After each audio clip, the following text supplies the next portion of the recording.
എല്ലാവർക്കും മമ്മാസ് മലയാളി കിച്ചണിലേക്ക് സ്വാഗതം. നമുക്ക് കൊണ്ടാട്ടം മുളക് ഉണങ്ങാം.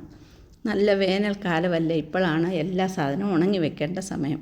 ഇതാ കുറച്ചധികം മുളക് ഞാൻ മേടിച്ചിട്ടുണ്ട്. അത് എങ്ങനെയാണ് ഉണങ്ങുന്നതെന്ന് നോക്കാം. നന്നായിട്ടും കഴുകി വൃത്തിയാക്കി എടുക്കണം. മുളകിന് നല്ല വിഷമുണ്ടെന്നാണ് പറയുന്നത് കൊണ്ട് വെള്ളത്തിയിട്ട് നന്നായിട്ടും കഴുകി വൃത്തിയാക്കിയതിന് ശേഷം ഇതാ മുളക് ഇതുപോലെ ഒന്ന് പയ്യൊന്ന് കീറിയെടുക്കണം. കണ്ടോ, ഇതുപോലെ എല്ലാ മുളകും ഒന്ന് കീറണം. അങ്ങനെ എന്നാൽ അത് രണ്ടായിട്ട് അത് വിടിയിക്കേണ്ട ആവശ്യമില്ല. ഇങ്ങനെ ഒന്ന് ഒന്ന് പൊളന്നെടുത്താൽ മതി. എന്തിനാണെന്ന് വെച്ചാൽ നമ്മളിത് തൈര് ഉപയോഗിച്ചല്ല ഈ കൊണ്ടാട്ടം മുളക് ഉണ്ടാക്കുന്നത്, പുളി ഉപയോഗിച്ചാണ്. ഇതാ ഇത്രയും പുളി എടുത്തിട്ടുണ്ട്. അത് നന്നായിട്ടും കുറച്ച് വെള്ളം ഒഴിച്ച് നല്ല കുറുകെ വരത്തക്ക വിധം പുളി പിഴിഞ്ഞെടുക്കണം. കണ്ടോ, ഞാനത് പിഴിയുന്നത്. എന്നിട്ട് ഇതിലേക്ക് ഒരു ബൗള് ഉപ്പും കൂടെ ഇടണം. നമുക്കറിയാമല്ലോ ഏകദേശം അത്രയും, അത് 1.5 കിലോ മുളകുണ്ട്. ആ മുളകിനുള്ള ഉപ്പാണ് ഞാൻ ഇടുന്നത്.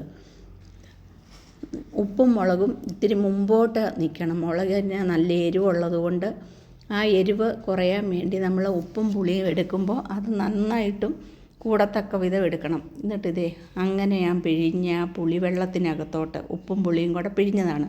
അതിൻ്റെ ആ പിശിരെല്ലാം വാരി കളഞ്ഞതിന് ശേഷം വേണം കേട്ടോ ആ മുളക് ഇതിലിട്ടിട്ട് ഇങ്ങനെ എല്ലാ ഭാഗത്തും ആ മുളകിൻ്റെ വരത്തക്ക വിധം ഒന്ന് എടുത്തൊന്ന് കുടഞ്ഞ് വെക്കുക. ഇത് ഞാൻ തലേദിവസം വൈകുന്നേരമാണ് ഇങ്ങനെ ആ പുളിവെള്ളത്തിലിട്ട് ഇങ്ങനെ മൂടി വയ്ക്കുന്നു.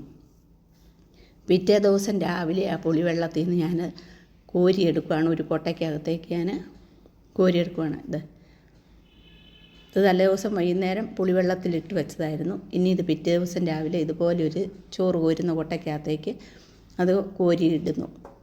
എന്നിട്ട് വേണം ഇത് നമുക്ക് വെയിലത്ത് കൊണ്ടിടാൻ. ഇങ്ങനെ കോരിയെടുത്തതിന് ശേഷം കുറച്ച് പുളിവെള്ളം ബാക്കി വരും. കണ്ടോ, ഇത് ഇന്ന് നമ്മൾ വെയിലത്ത് ഈ മുളക് കൊണ്ടിട്ടിട്ട് ഉണങ്ങുമല്ലോ. അതിന് ശേഷം വൈകുന്നേരം വീണ്ടും കൊണ്ടുവന്ന് ഈ പുളിവെള്ളത്തിടണം.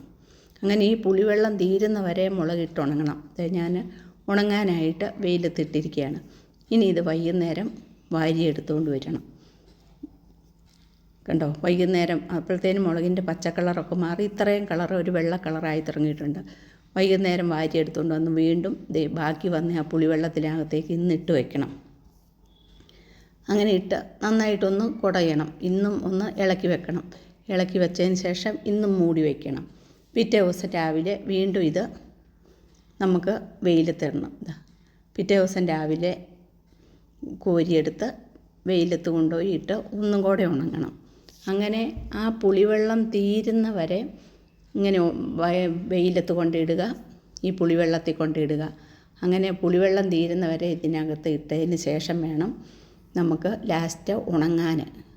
എങ്കിൽ മാത്രമേ ഈ മുളകിനകത്ത് ഉപ്പും പുളിയും പിടിക്കുകയുള്ളൂ. നല്ല ടേസ്റ്റാണ് ഇങ്ങനെ ഈ മുളക് ഉണങ്ങിയെടുത്ത് വറക്കാൻ.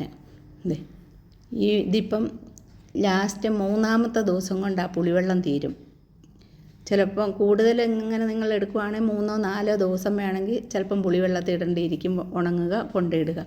3-ാമത്തെ ദിവസം ആയപ്പോഴത്തേന് ഇത്രയും പുളിവെള്ളം ഉള്ളൂ. ഇനി ഇതിനകത്തേക്ക് ഇന്നും വെയിലത്ത് കൊണ്ടിട്ടിട്ട് വൈകുന്നേരം കൊണ്ട് ഇട്ട് തീർക്കണം. കണ്ടോ, അത് രാവിലെ ഞാൻ കോരിയെടുത്തതാണ്. അപ്പം പുളിവെള്ളമില്ല. അങ്ങനെ 6 ദിവസം കൊണ്ടാണ് ഞാൻ ഈ മുളക് ഉണങ്ങിയെടുത്തത്.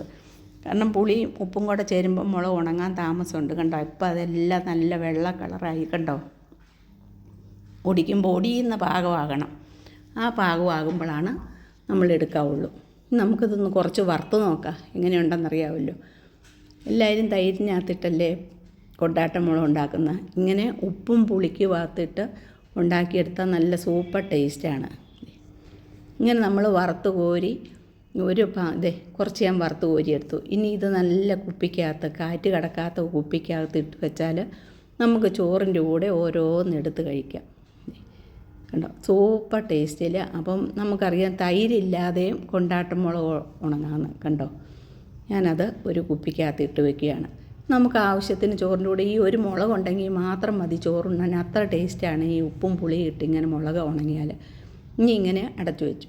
ബാക്കി വരുന്നത് നമുക്ക് കാറ്റ് കടക്കാത്ത ഒരു ടിന്നിനകത്ത് ഇട്ടടച്ച് വെച്ചാൽ മതി. നമുക്ക് ആവശ്യത്തിനെടുത്ത് ഉപയോഗിക്കാം. കണ്ടോ, ബാക്കിയുള്ളത് ഞാൻ ഇതുപോലെ ഒരു ടിന്നിനകത്ത് ഇട്ട് വെക്കുവാണ്.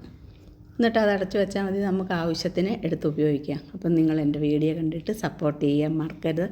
വീണ്ടും പുതിയ വീഡിയോ ആയിട്ട് നമുക്ക് കാണാം. പുതുതായി കാണുന്നവർ ഒന്ന് സബ്സ്ക്രൈബ് ചെയ്യണേ. Thank you.